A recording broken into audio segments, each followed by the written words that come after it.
இருமுடி தலையில ஏறப்போற மலையில யானை புலிய பார்த்தாலும் பயமில்ல. பெரும் வழி தொடங்கிட்டோம், நீண்ட தூரம் நடந்துட்டோம், கரிமலை உச்சிக்கு சீக்கிரமே வந்துட்டோம். அப்ப சரண கோஷம் வானை பிளக்க, அங்கே காட்டு விலங்கு வழியை கொடுக்க.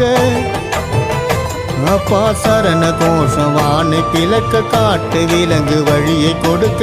நடந்தோமே நாங்க சீக்கிரம், ஐயன் திருமுகத்தை காண ஏங்குறோம்.